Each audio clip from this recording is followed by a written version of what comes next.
काले घने आसमान में पूरा चांद बादलों से ढका हुआ था। अंधेरी रात में समुंदर की लहरें उठ रही थीं और बीच में एक आइलैंड था। आइलैंड में एक गांव था, चंदेरी नाम का।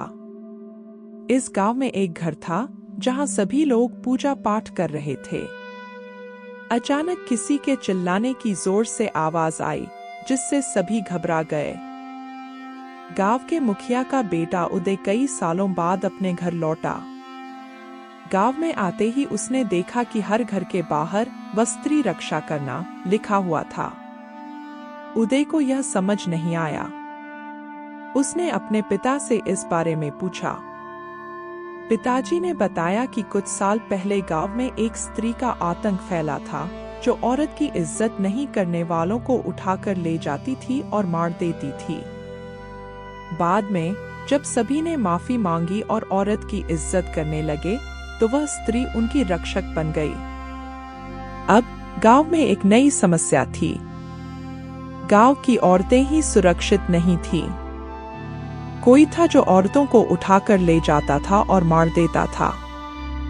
कुछ लोगों का कहना था कि यह एक सरकटा आदमी था जो रोज रात को गांव में घूमता था। उदय ने अपने पैरानॉर्मल एक्सपर्ट दोस्त रजत को बुलाया।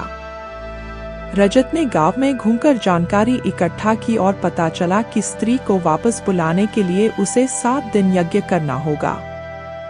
वह पीपल के पेड़ के चारों ओर कुमकुम से बड़ा घेरा बनाकर हवन करने लगा।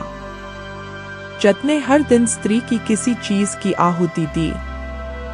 पहले दिन उसके वस्त्रों की, दूसरे दिन कंगन की और तीसरे दिन पायल की। उदय के मन में रजत के लिए डर बैठ गया। एक रात उदय ने देखा कि एक कटा हुआ सर एक औरत को जकड़कर हवा में उड़ा ले जा रहा था। उदय ने उसका पीछा करना चाहा, लेकिन वह इतनी तेजी से गया कि कुछ ही पलों में गायब हो गया।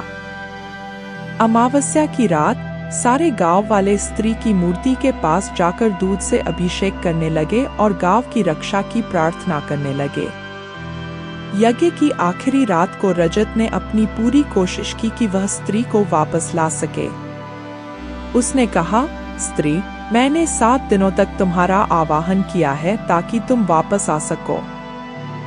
जैसे ही रजत बालों की चोटी को यज्ञ में डालने वाला था, स्त्री की आवाज आई, लो आ गई मैं। दोस्तों, क्या आपको लगता है कि यह वही स्त्री है जो चंदेरी गांव की औरतों की रक्षा करेगी? क्या स्त्री ताकतवर सरकटे के आतंक से गांव वालों को बचाएगी या खुद उसका शिकार हो जाएगी? हमें कमेंट में जरूर बताएं और स्त्री लौट आई पार्ट 2 के लिए हमारे चैनल हॉरर स्टोरी को सब्सक्राइब जरूर करें।